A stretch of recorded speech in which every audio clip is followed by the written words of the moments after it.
Este puente tiene el vano central más largo de todos los puentes atirantados.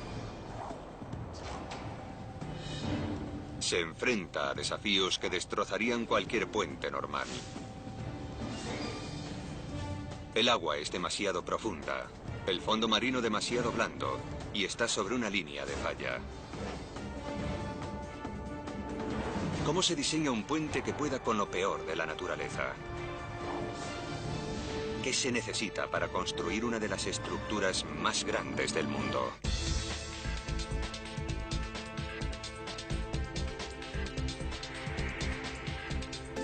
Superconstrucciones, Grecia. Este es el Golfo de Corinto en Grecia. Es profundo y de grandes dimensiones. Buenas características para el tráfico marítimo, pero una pesadilla para los que viajan por tierra. Se podría decir que el Golfo de Corinto divide a Grecia en dos. La única ruta terrestre entre el sur de Grecia y el resto de Europa está a 240 kilómetros al este. Tender un puente sobre el Golfo ha sido un sueño durante más de un siglo, pero nunca ha sido posible hasta ahora. El puente Río Nantirion es el primero que ha cruzado el Golfo de Corinto. Está a más de 50 metros sobre el nivel del mar, dejando espacio más que suficiente para los barcos más grandes. El diseño del puente es aparentemente simple. 368 elegantes cables, 4 torres cónicas y un borde amarillo en la carretera que brilla de noche. Pero lo verdaderamente sorprendente de este puente es cómo se construyó. Los retos de construirlo aquí fueron tan imponentes que dejaron perplejos durante décadas a los ingenieros. El mayor desafío eran los terremotos. Se habían construido puentes en zonas sísmicas, pero este puente tenía que cruzar una línea de falla activa. Además de eso, el nivel de agua era muy profundo, 60 metros. Ningún otro puente había sido construido con unos cimientos de tanta altura. Se iba a necesitar un atrevido plan para superar estos obstáculos. En abril de 1996, la única manera de cruzar el Golfo de Corinto era en el ferry. En condiciones climatológicas favorables, el viaje duraba 45 minutos. Un puente reduciría ese tiempo a 5 minutos. Por eso, durante décadas, el gobierno griego había estudiado nuevos diseños de puentes. El enlace tenía que ser extraordinario, pero las opciones de diseño eran limitadas. Prácticamente todos los diseños se basan en 4 tipos de puentes: en viga, en arco, colgantes y atirantados. Elegir el diseño adecuado es siempre fundamental. El criterio principal es la longitud. Los puentes más largos del mundo son los puentes en viga, pero este diseño no era apropiado para el Golfo de Corinto. En un puente en viga, el vano central debe tener sujeciones inferiores aproximadamente cada 100 metros. Cientos de soportes como estos bloquearían el tráfico marítimo. Un puente en arco es más apropiado en zonas de denso tráfico marítimo, pero en el Golfo de Corinto se hubiera necesitado un puente en arco 4 veces más grande que cualquiera de los ya construidos. Este diseño era demasiado arriesgado. Un puente colgante puede abarcar largas distancias. Unos enormes cables se estiran de una orilla a otra y otros más pequeños y verticales sujetan la carretera. Pero todos estos cables de acero hacen que los puentes colgantes sean caros. Cuestan cientos de millones de euros. Y Grecia sencillamente no podía permitírselo.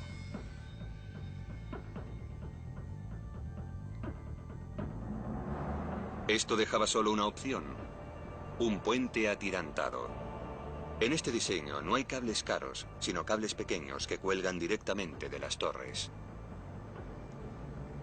Sin embargo, ningún puente atirantado construido hasta la fecha había sido capaz de cumplir los requisitos que exigía el Golfo de Corinto.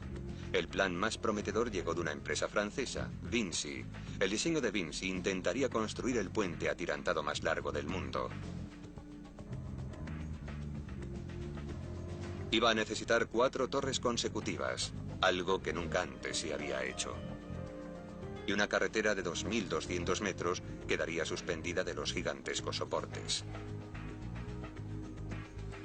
Las torres tendrían que soportar todo el peso del puente, por lo que deberían colocarse sobre un terreno extremadamente sólido. Los investigadores sondearon el fondo marino.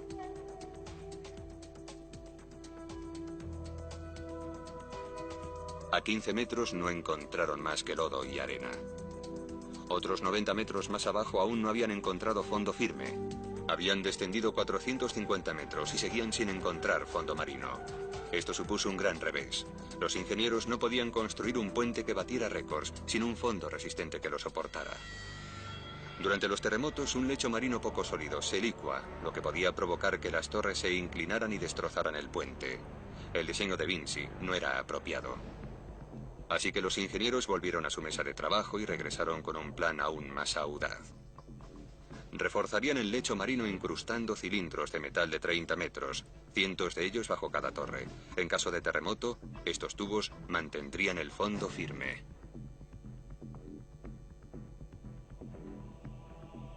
Nunca antes se había intentado. Ni siquiera se sabía cómo hacerlo exactamente, pero el plan fue convincente y Vinci ganó el concurso. Al poco tiempo se encontraron con un reto aún más grande. El gobierno griego insistió en que el puente debía estar terminado en 5 años o los constructores tendrían que pagar desorbitantes multas fiscales. La construcción empezó en el verano de 1999. El primer obstáculo del equipo fue inventar una máquina para colocar los tubos que reforzarían el fondo del mar. Cada uno de estos tubos tenía 30 metros de longitud y 2 de anchura. Tenían que conducir los tubos con una enorme precisión, por lo que necesitaban una plataforma flotante totalmente firme. En profundidades normales, los constructores pueden utilizar barcazas. Las patas se extienden hasta el fondo del mar y mantienen la barcaza firme y segura contra corrientes y olas. Pero esto no era posible en el Golfo de Corinto. El lecho marino era demasiado blando y las patas de la barcaza no llegarían a alcanzar el fondo. Por eso los ingenieros crearon una plataforma propia. Comenzaron con una barcaza llamada Lisa, a la que le quitaron las patas y las sustituyeron por enormes cadenas. Cada cadena tenía un ancla hecha de trozos de hormigón. Pesaban 680 kilos. Después colocaron la barcaza en posición, echaron las anclas y tensaron las cadenas. Ahora la gabarra estaba firme. Pero tener una plataforma fija solo era una parte de la solución. Después tenían que conducir con precisión los enormes tubos a lo largo de 60 metros de agua. Para hacer eso, los trabajadores equiparon a Lisa con una enorme estructura. La estructura tenía un tubo guía que podían trasladar al lugar deseado por medio de un GPS. El martillo hidráulico recogía los tubos y una grúa los colocaba en el tubo guía. Incluso en la superficie era difícil hacer maniobras con los tubos de 2 metros y colocarlos en el tubo guía.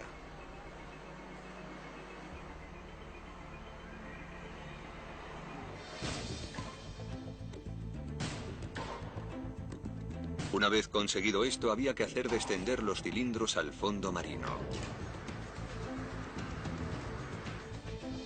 El martillo hidráulico trabajaba 73.000 kilogramos de fuerza por golpe. Los tubos podían haber reforzado el fondo del mar, pero también crearon un nuevo problema. Las torres tenían que descansar sobre una superficie totalmente plana, por lo que los constructores tuvieron que añadir una capa de grava de 3 metros de grosor. El problema era cómo alisar una enorme pila de grava a 60 metros de profundidad. Es muy peligroso sumergir a un equipo de submarinistas a tanta profundidad, ya que no se puede aguantar mucho tiempo. Y la construcción hubiera sido muy lenta, así que creímos que no era buena idea. Por eso los ingenieros idearon un sistema diferente. Utilizaron el tubo guía. Los operadores colocaron la parte inferior del tubo guía exactamente donde querían que quedara la parte superior de la gravilla y después echaron la gravilla por el conducto. A medida que movían el tubo, la grava salía exactamente al nivel deseado. Los escáneres del sonar mostraron que el nivel de gravilla estaba a 5 centímetros del límite. Mientras el fondo marino se reforzaba y alisaba, el equipo de construcción se enfrentó a un nuevo desafío: las torres. Primero construyeron los cimientos en tierra. Iban a tener más longitud que cualquiera de los cimientos de otros puentes. Serían como la mitad de un campo de fútbol.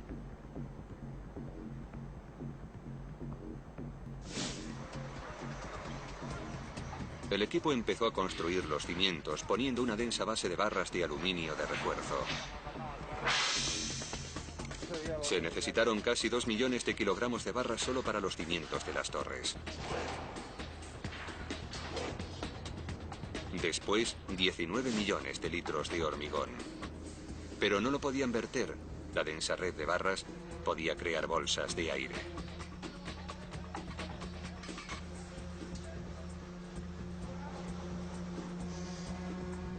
Por eso tuvieron que introducir enormes varitas vibrantes en el hormigón mojado para comprimirlo y reforzarlo.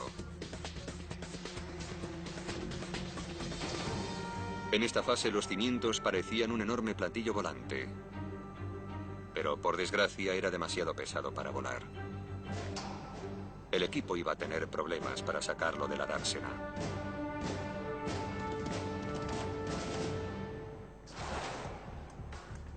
Solo los cimientos del puente pesaban la asombrosa cantidad de 64 millones de kilogramos, demasiado peso para levantar.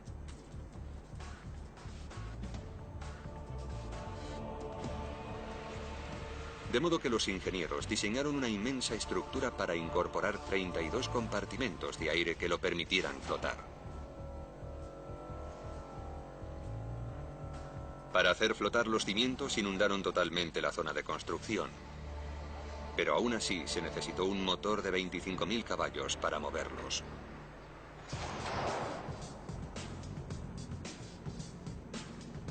Los ingenieros trajeron un rompehielos de Noruega, algo no muy común en el Mediterráneo.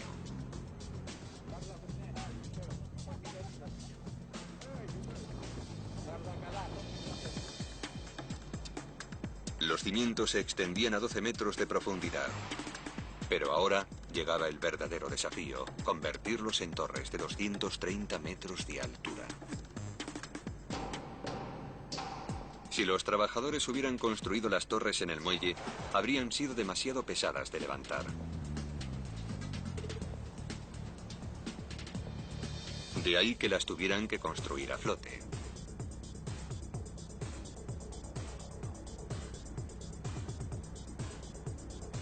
A medida que la construcción continuaba, se pudieron ver por la zona muchos camiones de hormigón, barcazas de suministros y cientos de trabajadores. Pero no se veía demasiado progreso. Las torres no parecían crecer. La razón era que a medida que se hacía más alto, se hacían más pesadas y se iban sumergiendo. La altura real de las torres nunca fue visible.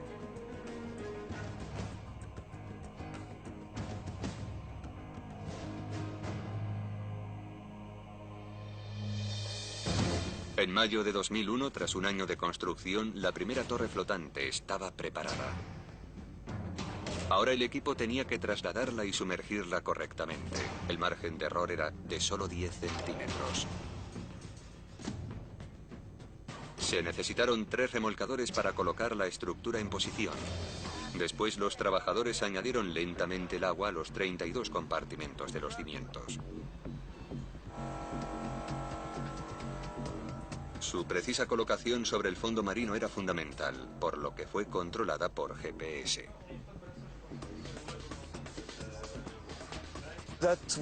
Fue un poco complicado y al comienzo de la operación estábamos muy preocupados.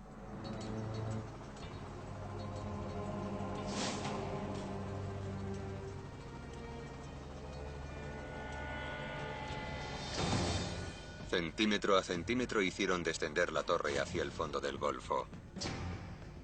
Los cabestrantes de los remolcadores lo condujeron al lugar apropiado. Todo marchaba a la perfección, hasta que los cimientos tocaron el fondo de gravilla. De repente, el ancla de uno de los remolcadores se soltó. Los cimientos se desplazaron a 30 centímetros de donde tenían que estar, rebasando con creces el margen de error. Para volverlo a colocar en posición, el equipo tendría que levantarlos e iniciar el proceso de nuevo, lo que supondría un gran coste en tiempo y en dinero. Pero los ingenieros idearon una elegante alternativa. Decidieron que sería más barato y más rápido trasladar el puente a 30 centímetros de donde se supone que debía estar. Ahora las 3 torres que quedaban tenían que ser colocadas de forma precisa sobre la nueva línea de puente.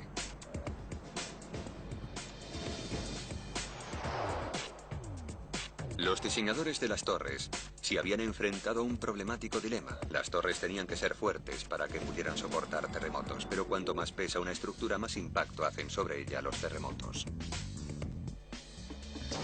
De modo que para evitar dicho efecto, hicieron el eje hueco.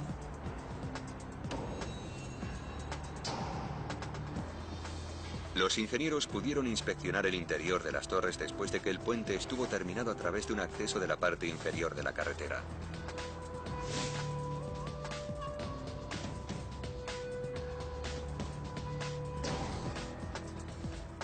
Las escaleras conducen justo a la parte baja de la torre de alta tensión.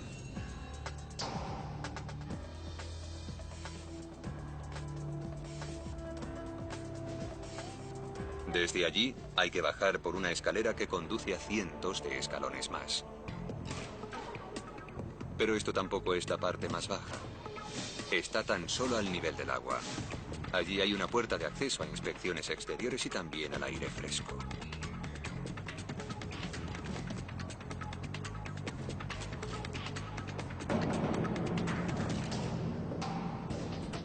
Tras descender hasta el nivel del agua, los ingenieros tienen que bajar cientos de escalones, 520 antes de alcanzar la parte más baja.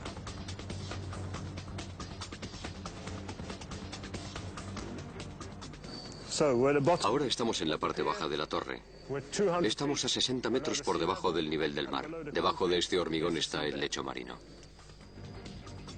A estas profundidades no es de extrañar que el mar intente hacerse un hueco aquí. Lo que sí es extraño es que haya grillos.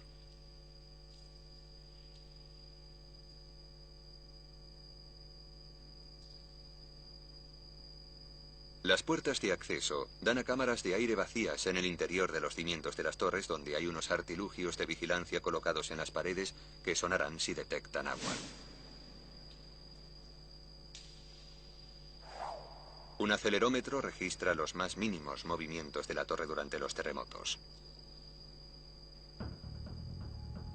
Para que las torres soportaran los terremotos, a los ingenieros se les ocurrió otra cosa. Las torres no están ancladas al fondo marino de ninguna manera. Sencillamente descansan sobre la capa de grava de 3 metros de grosor. Esto significa que en caso de terremoto las torres se desplazarán por la grava y el peor de los temblores no afectará a otras partes del puente.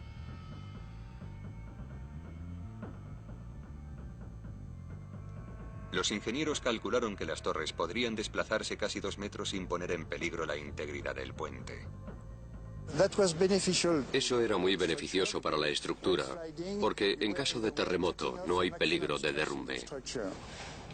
Con todos los cimientos en su sitio, los ingenieros estaban preparados para construir otros 164 metros de altura y colgar de ellos 2.200 metros de carretera. El puente terminado iba a pesar mucho más que las torres.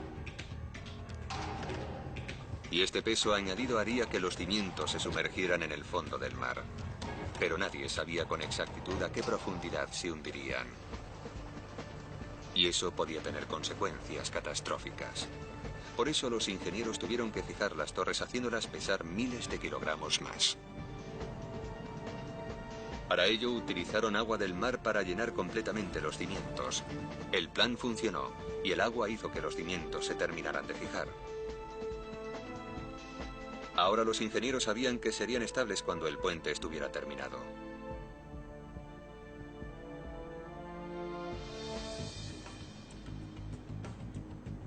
Mayo de 2002, a 2 años de la fecha límite. Cada torre era un solar de construcción donde barcazas y barcazas traían enormes cantidades de hormigón.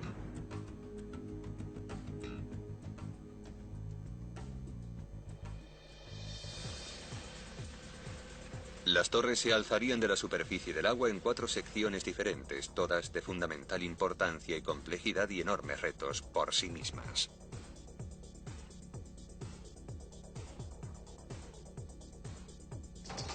Primero fue la torre octogonal. Esta soportaba la cabeza del eje, una pirámide invertida que servía de base a la torre de alta tensión. Las enormes patas se encontraban en la torre de tensión, que a su vez sostenía un enorme soporte de metal que servía de sujeción a los cables. El éxito de todo el puente dependía de la integridad estructural de todos estos elementos.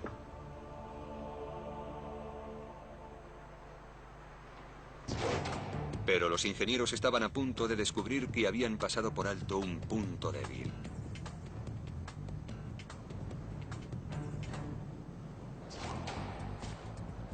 Como el Golfo de Corinto se encuentra sobre una falla sísmica activa, los ingenieros intentaron desde el principio construir el puente Río Nantirion a prueba de terremotos.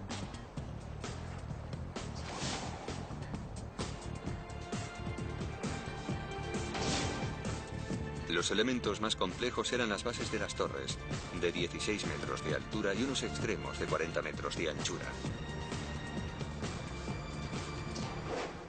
Pero cuando la construcción estaba en proceso, se hicieron nuevos cálculos que revelaron un peligroso fallo de diseño.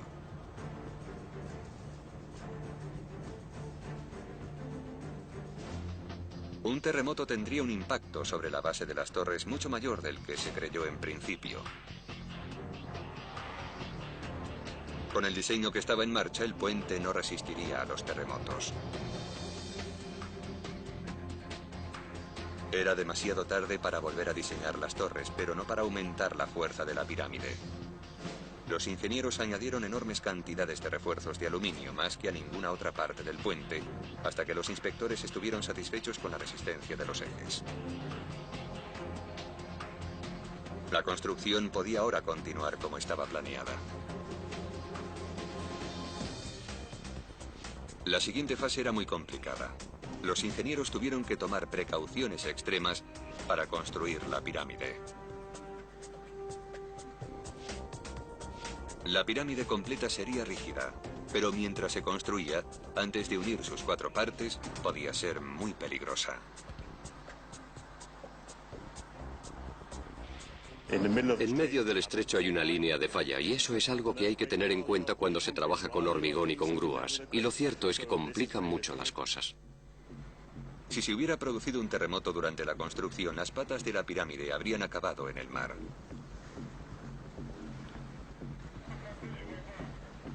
La mayoría de estructuras necesitan abrazaderas durante su construcción, pero aquí tuvieron otra idea más innovadora que esa. 4 enormes vigas rodearon las patas de la pirámide por 4 niveles diferentes. Se colocaron un total de 16 vigas. Hubo que construir mucho andamiaje que iba a ser temporal. Lo quitarían de allí en cuanto las piezas estuvieran en su sitio.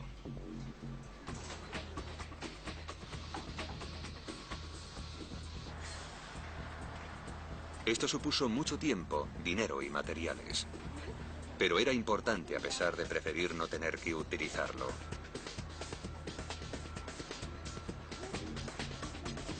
Cuando las torres estuvieron terminadas, había un ascensor incrustado en una de ellas.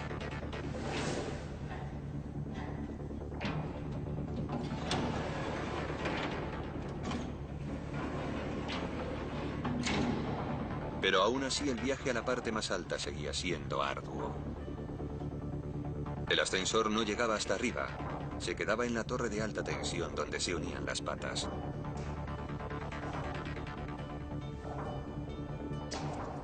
La torre de alta tensión tiene una de las funciones más importantes de este puente soportado por cables. Sostiene una estructura de acero azul de 30 metros que asegura los cables.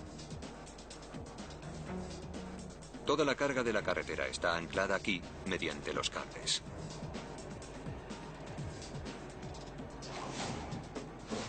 Estas descomunales torres se alzan a 164 metros sobre el nivel del mar. Son casi tan altas como el monolito de Washington. Pero hay otros 63 metros escondidos bajo la superficie, lo que hace que las torres sean considerablemente altas. Abril de 2003. Aún quedaban 20 meses para la fecha límite, pero aparece una nueva urgencia. Grecia es elegida para albergar los Juegos Olímpicos de 2004. Si el puente estaba listo 5 meses antes de lo previsto, la llama olímpica podría atravesarlo en su recorrido a Atenas.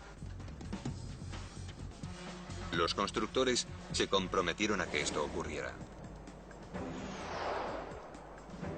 Se construyeron las secciones de la carretera en tierra. El proceso de ensamblaje comenzó con unas enormes vigas de acero. Se necesitarían 186 secciones para construir la carretera que atravesaría el Golfo de Corinto. Los segmentos de cubierta estaban listos para ser instalados en el puente. Ya estaban equipados con los anclajes necesarios para los cables de soporte e incluso con barandillas de seguridad para el tránsito de peatones. Pero antes tenían que ser trasladados de tierra firme al Golfo, y eso era más fácil de decir que de hacer. Cada segmento era más grande que una pista de tenis y pesaba 270.000 kilogramos, y tenían que ser levantados en el aire y sobre el agua. Para hacer esto, los ingenieros utilizaron una grúa flotante especial llamada Tacklift. Podía levantar las enormes secciones de carretera a 50 metros, trasladarlas al puente y sostenerlas firmemente mientras eran instaladas. Cada día los trabajos empezaban al amanecer. La grúa Tacklift recogía una pieza de la carretera y se adentraba lentamente con ella en el Golfo. Dicha sección se instalaba justo al lado de la torre y esperaba en las alturas a que la siguiente sección fuera conectada.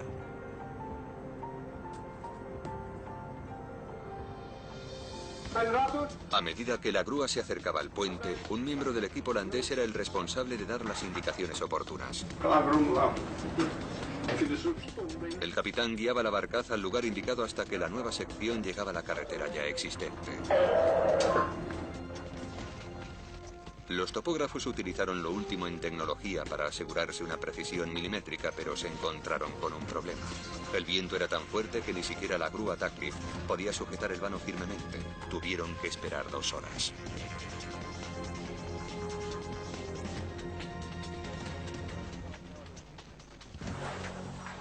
Finalmente, los trabajadores pudieron utilizar una abrazadera temporal para colocarlo correctamente. Otro equipo lo atornilló a la existente carretera. Y durante un tiempo esta sección fue el final de una autopista inacabada.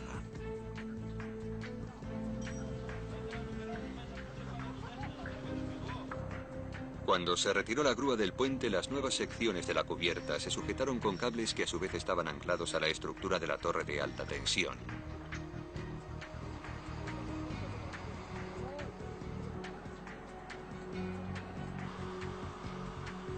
Cada cable estaba hecho de hasta 70 filamentos envueltos en polietileno, y cada filamento estaba hecho con exactamente 7 alambres de acero del tamaño de un palillo chino.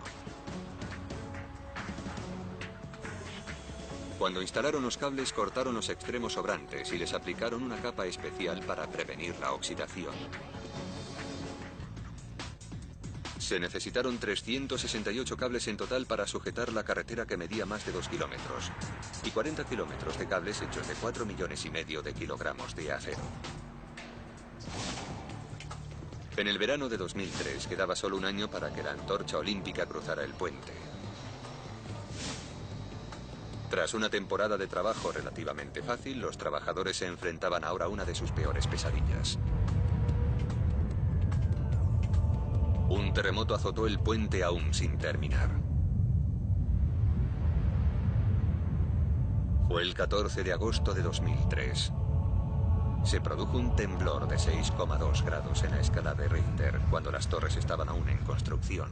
La creación del enorme puente río Nantirion se enfrentaba al desastre. Las torres eran extremadamente vulnerables y, lo que era peor, El terremoto se produjo cuando los trabajadores estaban instalando una nueva sección de carretera.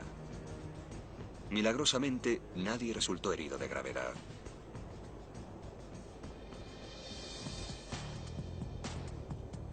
Cuando terminó, el puente seguía en pie.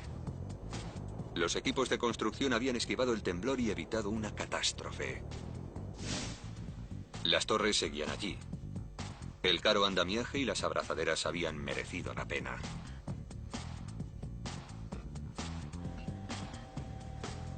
Pero esto fue solo el principio.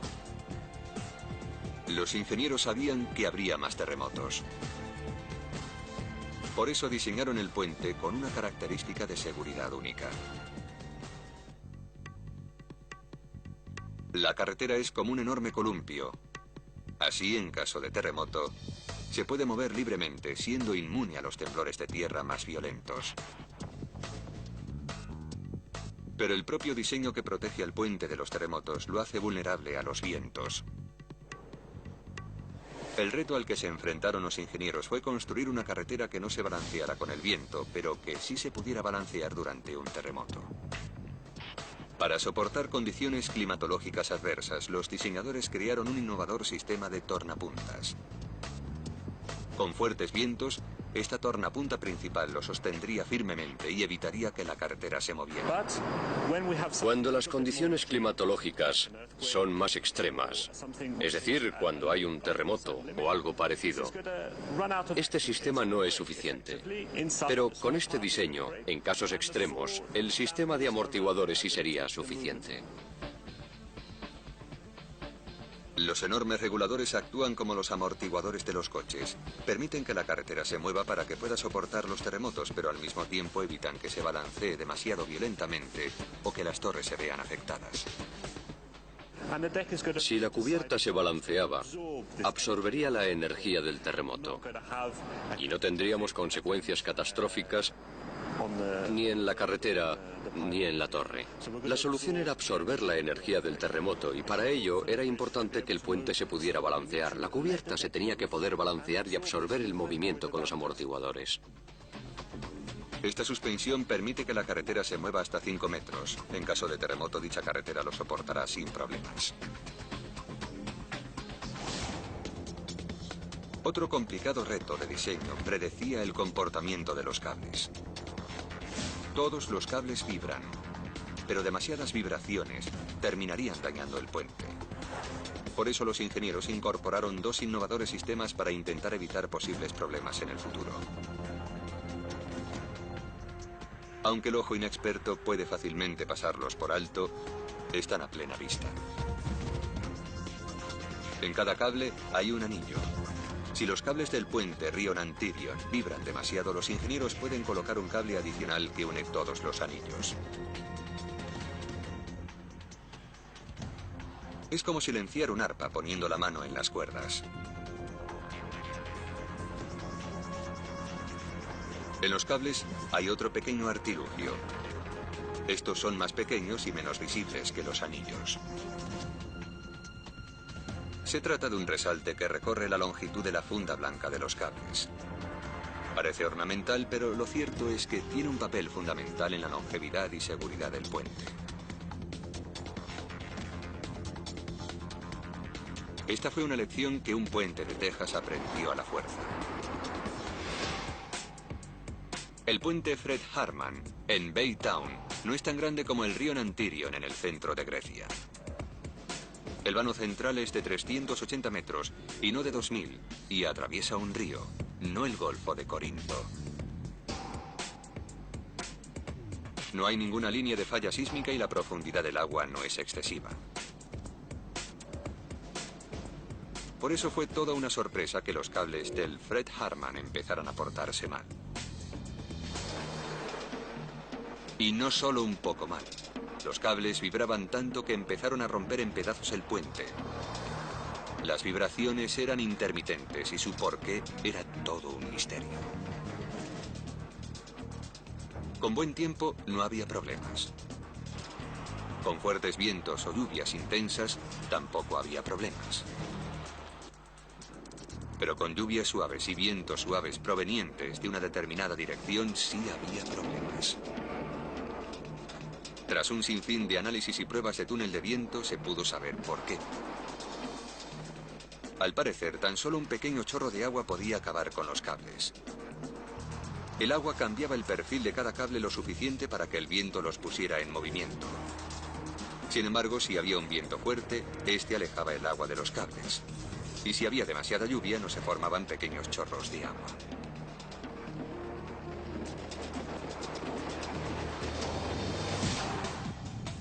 Pero los diseñadores del puente Río Nantirio no se tuvieron que preocupar ni de los vientos ni de las lluvias suaves, por el sencillo borde que lo rodeaba.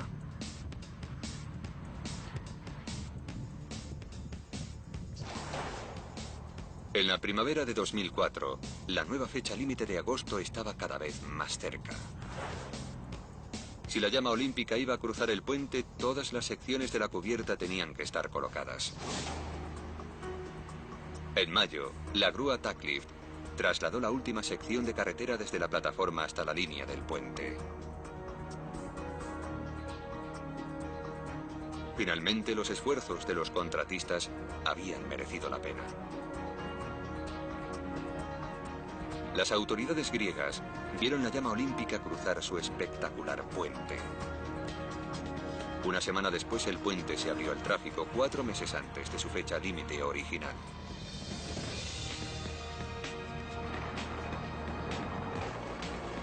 Para la empresa contratista supuso una bonificación extra. Pero los trabajos en el puente nunca han llegado a terminarse. Los trabajadores pasaron de los trabajos de construcción a los trabajos de mantenimiento. Para acceder a los laterales y a la parte inferior del puente, los inspectores utilizan un andamiaje motorizado llamado casillete, pero buscar las partes oxidadas es todo un reto. Tenemos que inspeccionar el puente todos los años. La pintura amarilla tiene que ser examinada de extremo a extremo. Y eso nos lleva aproximadamente 3 semanas, ya que hay que revisar todos los pernos y las zonas pintadas de amarillo. Aquí tenemos unos 400 pernos, o quizás más, según nos acercamos al vano central. Se colocaron todos en un día, o mejor dicho, en un turno de 8 horas. Y tenemos que comprobar con mucho cuidado que no muestren signos de debilidad. No es fácil revisar toda la estructura mientras continúan los trabajos de construcción. Pero seguramente que nos dejemos algunos sin revisar, a pesar de las miles y miles de inspecciones que se hicieron durante la construcción. Tras un día entero revisando partes amarillas, te vuelves loco, de verdad. Los trabajos de mantenimiento en esta megaestructura nunca son rutinarios. Los empleados necesitan formación especial y fortaleza física para acceder a las partes más difíciles del puente.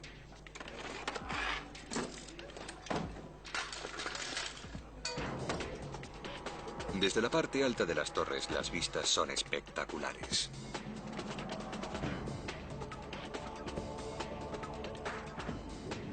Pero trabajar con buen tiempo no es ningún lujo aquí, sino una medida básica de seguridad.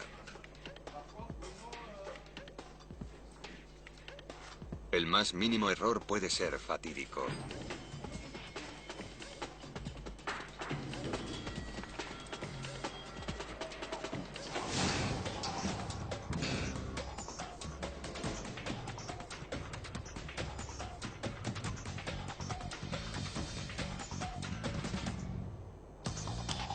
Estos temerarios son conocidos como alpinistas, igual que los escaladores. Son especialistas en mantenimiento de puentes y trabajan para la compañía francesa que ha construido el puente.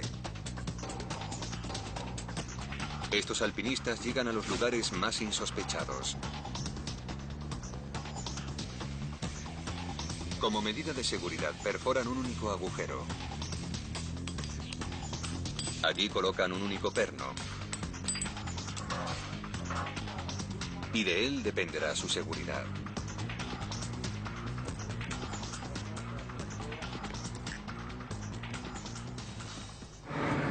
Llevo 10 años trabajando esto y sigo teniendo miedo aquí arriba.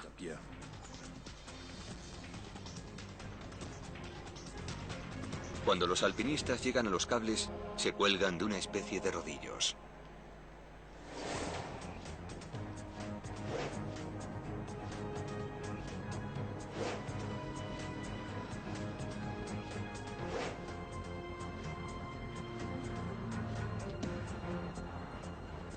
Si divisan un lugar donde la humedad puede haber penetrado en el cable, lo enmasillan.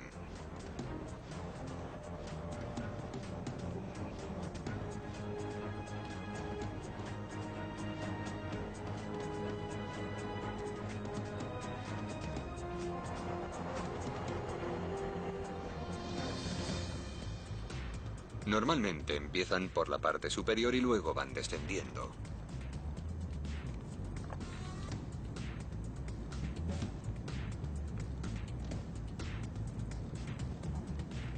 Pueden estar hasta mediodía suspendidos del puente.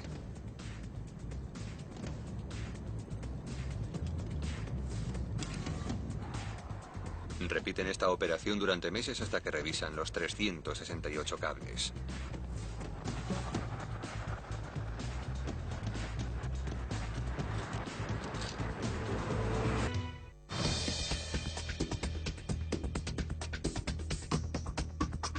Todo lo que ocurre en el puente de día y de noche es supervisado desde el centro de control que se encuentra detrás de las casetas de peaje. Los operadores pueden ver todo lo que ocurre. ¿Puedes comprobar qué pasa con ese coche parado, por favor? Y lo que es más importante, pueden controlar la enorme red de cámaras y sensores instalados por todo el puente. Hay demasiada información para ver a la vez, así que los ordenadores analizan constantemente todas las cámaras y los datos que graban. Cuando un ordenador detecta un posible problema, avisa a los operadores.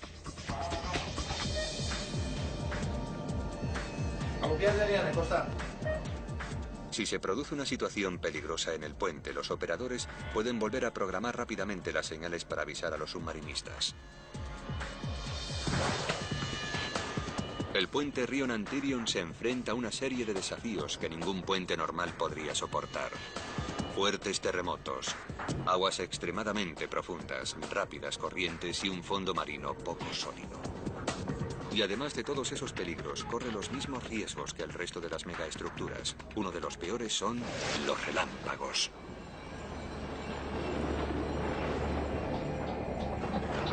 Un solo rayo equivale a 1000 millones de voltios y alcanza los 30.000 grados centígrados.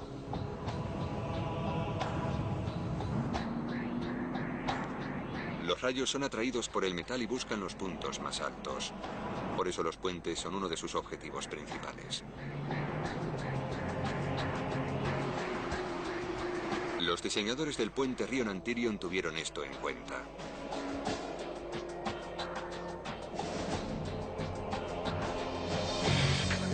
La mejor defensa de un puente contra los rayos es el pararrayos. Los preserva de los efectos de las descargas eléctricas. En el puente Río Nantirion los pararrayos están conectados a unas cintas de metal que conducen las descargas eléctricas alrededor del puente hasta llegar al mar. Un monitor electrónico de la torre registra las veces que los rayos alcanzan el puente. Mediante una luz roja intermitente, los ingenieros saben cuántas veces los rayos han alcanzado el puente.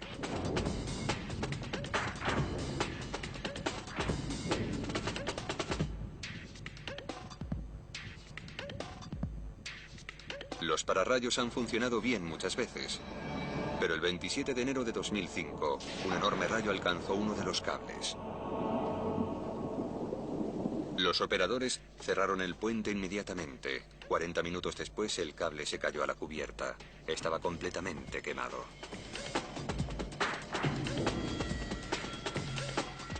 Perder un cable no era peligroso. El puente había sido construido tan bien que podía permitirse perder 2 o incluso 3 cables sin suponer ningún problema. 3 días después del incidente, el cable dañado había sido reemplazado. El puente volvía a ser seguro y lo abrieron al tráfico.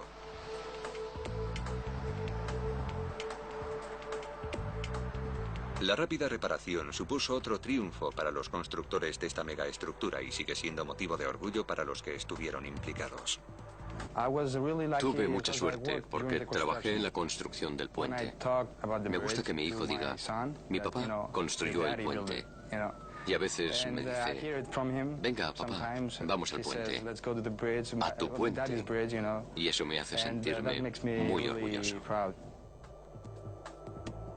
Antes de su construcción, la Unión Europea consideró el puente de Río Nantyrion como uno de sus proyectos más urgentes.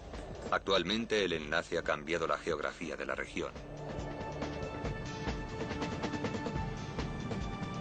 El transporte y el comercio han aumentado en Grecia y también en el resto de Europa.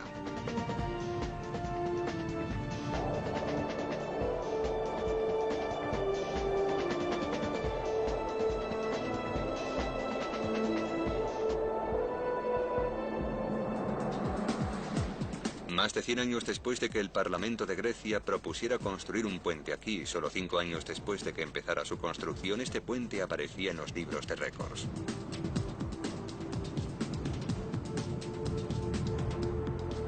Es el puente atirantado más largo del mundo, con la carretera soportada con cables de más longitud, 2.200 metros.